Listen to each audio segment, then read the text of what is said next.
ऐसे एयरक्राफ्ट के बारे में सोचो जो पूरी दुनिया में उड़ सकता है, पूरा अनसीन, आसमान में एक भूत। यह है B-2 स्पिरिट, अमेरिका का legendary stealth bomber. Enemy raider के लिए ऑलमोस्ट इनविजिबल बनने के लिए बनाया गया, यह अनडिटेक्टेड हॉस्टाइल टेरिटरी में डीप जा सकता है। इसकी यूनिक डिजाइन और टेक्नोलॉजी इसे प्लैनेट पर सबसे फियर्ड एयरक्राफ्ट में से एक बनाती है।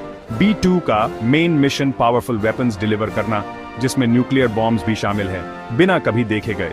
नॉर्मल प्लेन्स जो रेडार पर दिखते हैं, उनके अनलाइक B-2 की शेप और स्पेशल कोटिंग रेडार वेव्स को अब्सॉर्ब या डिफ्लेक्ट करती है। एक रेडार स्क्रीन पर यह एक बर्ड जितना छोटा दिखता है या बिल्कुल भी नहीं। कोल्ड वॉर के दौरान डेवलप किया गया, इसे दुनिया के टफेस्ट एयर डिफेंसेस को आउटस्मार्ट करने के लिए डिजाइन किया गया था। आज भी B-2 spirit American military power और टेक्नोलॉजिकल मास्टरी का सिंबल बना हुआ है। इसकी फ्लाइंग विंग शेप और एडवांस्ड मटेरियल्स सब एक ही चीज के बारे में है, इनविजिबिलिटी। B-2 ने एयर कम्बैट के रूल्स को हमेशा के लिए बदल दिया, स्टेल्थ के लिए एक नया स्टैंडर्ड तय किया। यह सिर्फ एक वेपन नहीं है, यह इंजीनियरिंग का एक मास्टरपीस है। B-2 का सबसे स्ट्राइकिंग फीचर इसकी फ्लाइंग विंग डिजाइन है। कोई टेल नहीं, कोई फ्यूसलाज नहीं, बस एक स्मूथ स्वीपिंग विंग। यह शेप रेडार सिग्नल्स को स्कैटर करती है, जिससे इसे ट्रैक करना ऑलमोस्ट इम्पॉसिबल हो जाता है। हर कर्व स्टेल्थ और एफिशिएंसी के लिए इंजीनियर्ड है। B-2 का जॉब एनिमी टेरिटरी के डीप अंदर हाई वैल्यू टारगेट्स पर स्ट्राइक करना, जहां दूसरे बॉम्बर्स नहीं जा सकते। इसकी रेंज लेजेंडरी है, एक टैंक फ्यूल पर 11,000 किलोमीटर से ज्यादा। ये यूएस से लॉन्च कर सकता है, वर्ल्ड वाइड किसी भी टारगेट को हिट कर सकता है और रिफ्यूलिंग के बिना घर लौट सकता है। नॉर्थरॉप ग्रमन और यूएस एयरफोर्स ने इसे बनाने के लिए एरोस्पेस इंजीनियरिंग की लिमिट्स को पुश किया। B-2 की डिजाइन ब्यूटीफुल और डेडली दोनों है। एविएशन में एक ट्रू लीप है। इसकी ग्लोबल रीच और स्टेल्थ इसे यूएस डिफेंस का कॉर्नरस्टोन बनाती है। B-2 की स्टोरी 1970s के लेट में सीक्रेसी में शुरू हुई, कोल्ड वॉर के हाइट पर। दुनिया ने जो टेक्नोलॉजी कभी नहीं देखी थी, उसे डेवलप करने में बिलियंस खर्च किए गए। B-2 ने 1988 में पब्लिकली डेब्यू किया। अपने फ्यूचरिस्टिक लुक से दुनिया को स्टनिंग किया। सिर्फ 21 ही कभी बनाए गए, जिससे हर एक प्राइसलेस बन गया। इसकी स्टेल्थ डिजाइन और मटेरियल्स के ब्लेंड से आती है, flying wing shape, raider absorbent coating और हिडन इंजन्स। ये फीचर्स इसे एक ट्रू गोस्ट बनाते हैं। रेडर के लिए ऑलमोस्ट इनविजिबल, इंफ्रारेड सेंसर्स के लिए भी। इसके इलेक्ट्रॉनिक्स भी डिटेक्शन से बचने के लिए डिजाइन किए गए हैं। B-2 क्वाइटली उड़ता है, साउंड की स्पीड से थोड़ा नीचे, सोनिक बूम से बचने के लिए। हर डिटेल हिडन रहने के बारे में है, इसकी स्किन से लेकर इसके कंप्यूटर्स तक। B-2 अल्टीमेट स्टेल्थ मशीन है। B-2 एक वर्सेटाइल बॉम्बर है जो न्यूक्लियर वेपन्स कैरी करता है और कन्वेंशनल वेपन्स भी। यह 80 स्मार्ट बॉम्ब्स या बंकर बस्टर्स तक डिलीवर कर सकता है, किसी भी मिशन के लिए अडेप्ट कर सकता है। इसकी रेंज और एरियल रिफ्यूलिंग कैपेबिलिटी इसे 40 घंटे से ज्यादा चलने वाले मिशंस उड़ाने की अनुमति देती है।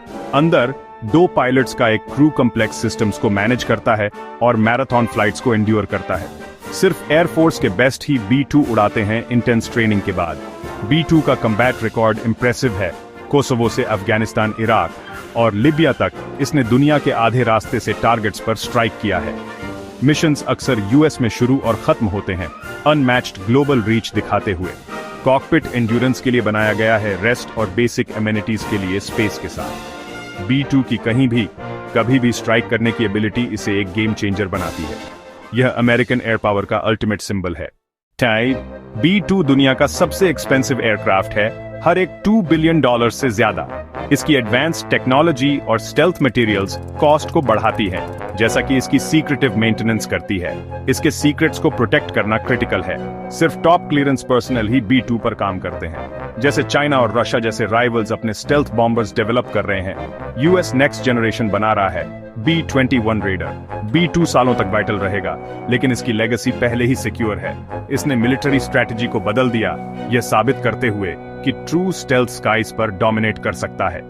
B-2 टेक्नोलॉजिकल लीडरशिप और इनविजिबिलिटी की पावर का एक सिंबल है। इसका इन्फ्लुएंस जनरेशंस तक एयर कम्बैट के फ्यूचर को शेप करेगा।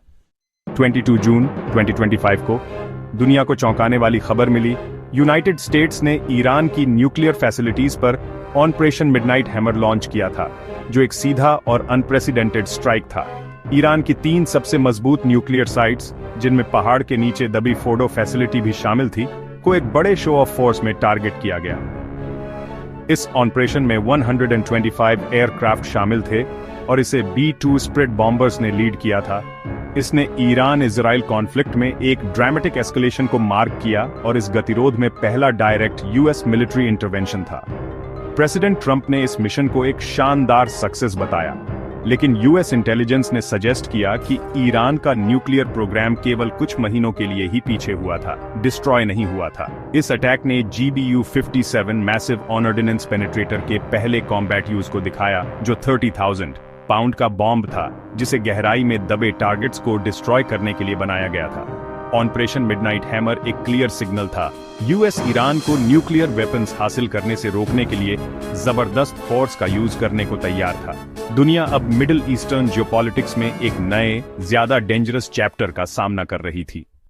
इस स्ट्राइक के सेंटर में B-2 स्प्रिट स्टेल्थ बॉम्बर था, जो अमेरिकन इंजीनियरिंग का एक कमाल था।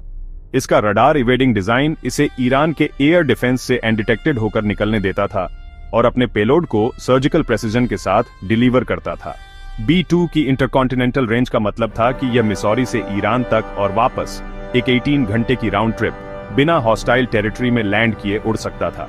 यूनिकली यह एकमात्र एयरक्राफ्ट है जो GBU-57 बंकर बस्टर को कैरी करने में कैपेबल है, जिससे यह इस मिशन के लिए इंडिस्पेंसेबल बन गया। B-2 का स्टेल्थ रेंज और पेलोड का कॉम्बिनेशन अमेरिकन पावर को कहीं भी कभी भी प्रोजेक्ट करता है। इस ऑपरेशन में 7 B-2S को डिप्लॉय करना एक डेलिब्रेट मैसेज था, कोई भी टारगेट अमेरिका की पहुंच से बाहर नहीं है, दुनिया ने नोटिस किया। ऑपरेशन मिडनाइट हैमर कोऑर्डिनेशन और डिसेप्शन का एक कमाल था। 7 B-2S अंधेरे की आड़ में लॉन्च हुए, जिन्हें फाइटर्स, इलेक्ट्रॉनिक वॉरफेयर प्लेन्स और टैंकर्स के एक फ्लीट ने सपोर्ट किया। बॉम्बर्स रेडियो साइलेंस में उड़े, डिटेक्शन से बचने के लिए सैटेलाइट नेविगेशन का यूज करते हुए। ईरान पहुंचने पर उन्होंने 3 की न्यूक्लियर साइट्स पर 75 से ज्यादा प्रेसिजन गाइडेड म्यूनिशन, जिनमें मैसिव ऑर्डिनेंस पेनिट्रेटर्स भी शामिल थे, को छोड़ा। फोर्डो, जो 300 फीट रॉक के नीचे दबा हुआ था, प्राइमरी टारगेट था, जिसे केवल वही बॉम्ब्स हिट कर सकते थे जो उसकी गहराई तक पहुंच सकते थे। मिशन की सक्सेस ने यूएस मिलिट्री की अनमैच्ड पहुंच और टेक्नोलॉजिकल एज को रेखांकित किया। ग्लोबल रिस्पॉन्स तुरंत और इंटेंस था। ईरान ने इस अटैक को क्रिमिनल बताया, परिणाम की कसम खाई और जवाबी कार्रवाई के डर को बढ़ाया। रूस और चीन ने इस स्ट्राइक की निंदा की, जबकि यूएस सहयोगियों ने चिंता व्यक्त की, लेकिन सीधे तौर पर निंदा करने से refrain. UN security council division से पैरालाइज्ड थी और मिडिल ईस्ट एस्केलेशन के लिए तैयार था। इजराइल ने क्वाइटली जश्न मनाया। खाड़ी के राज्य चिंतित होकर वॉच्ड। एक बड़े युद्ध का खतरा मंडरा रहा था, जिसमें लाखों लोग खतरे में थे और कूटनीति शैटर्ड। जैसे ही दुनिया अपनी सांस रोके हुए है, ऑपरेशन मिडनाइट हैमर का ट्रू इंपैक्ट रिमेन्स अनसर्टेन। क्या यह एक निर्णायक वार था या कुछ